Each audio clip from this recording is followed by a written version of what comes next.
Seja bem-vindo ao podcast MG Familiar. Um podcast sobre temas pertinentes que nos fazem refletir e frequentemente com implicações para a prática clínica.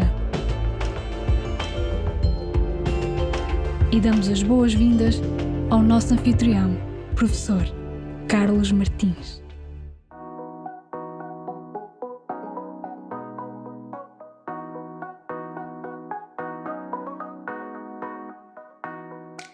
Todos nós, médicos de família, temos pacientes com hipertensão arterial de difícil controle.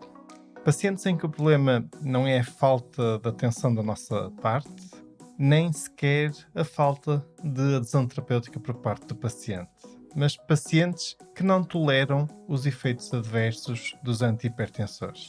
Pode ser, por exemplo, os edemas com amlodipina, pode ser a tosse seca irritativa com IECA ou mesmo até com ARA2. Também, por vezes, a bradicardia excessiva com beta-bloqueadores. Nestes pacientes, estou certo que a muitos de nós já ocorreu a seguinte ideia. Se eu tivesse um comprimido com um niquinho de IECA ou ARA2, um niquinho de diurético, um niquinho de antagonista de canais de cálcio, um niquinho de beta-bloqueador, talvez conseguisse controlar a hipertensão arterial destes pacientes e com um risco muito menor do paciente sentir os efeitos adversos.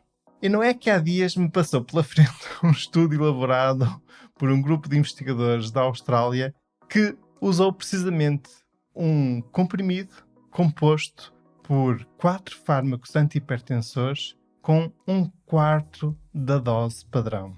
Este comprimido os colegas investigadores designaram por Quadpil e então a Quadpil era composta por 37,5 mg de irbesartan, 1,25 mg de amlodipina, 0,625 mg de indapamida e 2,5 mg de bisoprolol. E este grupo de investigadores desenhou um ensaio clínico randomizado, controlado, duplamente cego, em que comparou no ramo do braço da intervenção a Quadpil e no ramo controle aquilo que eles consideraram poder ser um tratamento padrão em que os pacientes faziam 150 mg de irbesartan. E quer o comprimido com a Quadpil, quer o comprimido com irbesartan 150 mg, tinham aspecto semelhante. Foram recrutados adultos de idade superior ou igual a 18 anos, com hipertensão arterial não tratada ou em monoterapia. Monoterapia essa que era suspensa no momento de aleatorização para a concretização do estudo e a implementação do estudo. Foram incluídos 591 participantes. 300 destes participantes foram alocados ao grupo de intervenção, ao grupo da Quadpil. 291 participantes foram alocados ao grupo controlo, ou seja, ao grupo que fez apenas o irbesartan. O outcome primário, o marcador primário, foi a pressão arterial autoavaliada às 12 semanas e os outcomes secundários, os marcadores secundários, incluíram pressão arterial avaliada em consultório e aspectos relacionados com a segurança e tolerabilidade. Então, os resultados o que é que nos mostraram? Às 12 semanas, a pressão arterial sistólica foi 6,9 mm de mercúrio inferior no grupo de intervenção. Uma diferença que se revelou ser estatisticamente significativa. Por outro lado, a percentagem de hipertensos controlados, também às 12 semanas, foi superior no grupo de intervenção do que no grupo controle. No grupo de intervenção, 76% dos pacientes estavam controlados, no grupo controlo, apenas 58%. Às 12 semanas, a percentagem de pacientes que necessitou de reforço do tratamento, ou aumento de dose ou o adicionar de outros fármacos, foi menor no grupo de intervenção do que no grupo controlo.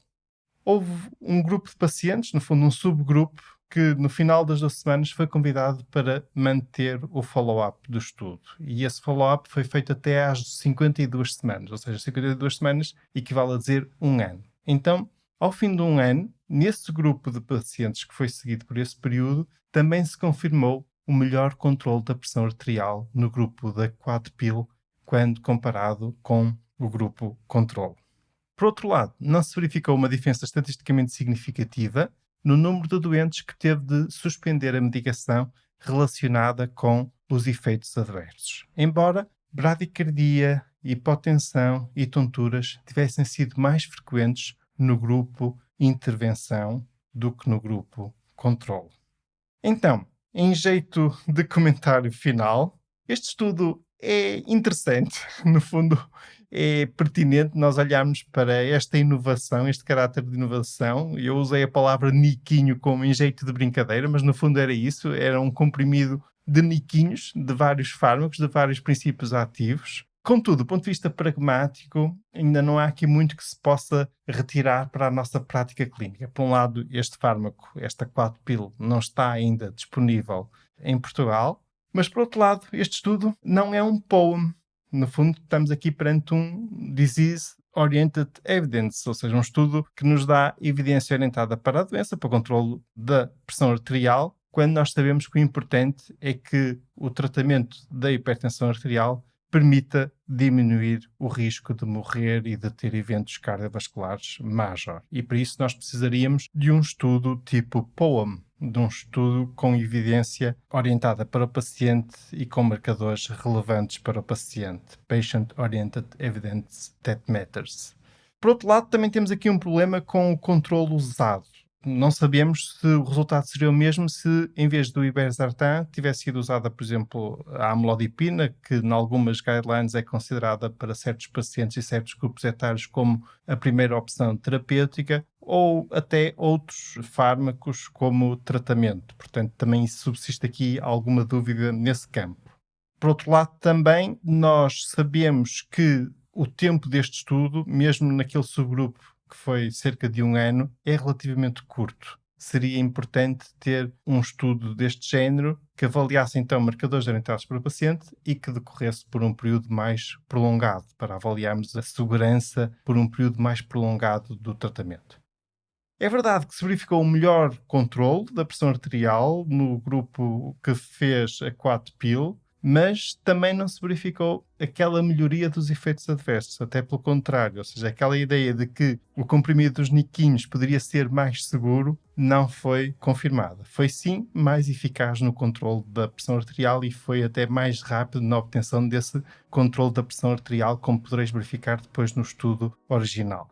Também é verdade que há aqui uma vantagem adicional. Nós sabemos que os comprimidos de dose fixa têm o potencial de aumentar a adesão terapêutica dos nossos pacientes. Portanto, nos doentes que têm que ser, por vezes, polimedicados, o facto de dispormos de um comprimido com vários princípios ativos pode ser realmente interessante nesta perspectiva de aumentar a adesão terapêutica. Caros colegas, mas achei que era pertinente e que no fundo era relevante partilhar convosco este artigo muito interessante e até com um caráter inovador. E com este episódio partilhamos o link de acesso ao artigo original que foi publicado no The Lancet. Muito obrigado pela vossa companhia. Até ao próximo episódio.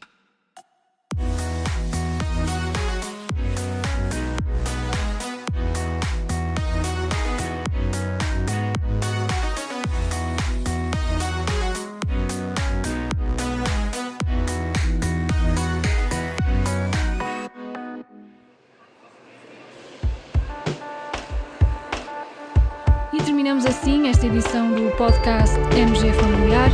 Muito obrigada por nos ouvir. Se desejar completar a sua leitura, muitos dos conteúdos abordados neste podcast estão disponíveis em www.mgfamiliar.net. Até ao próximo episódio.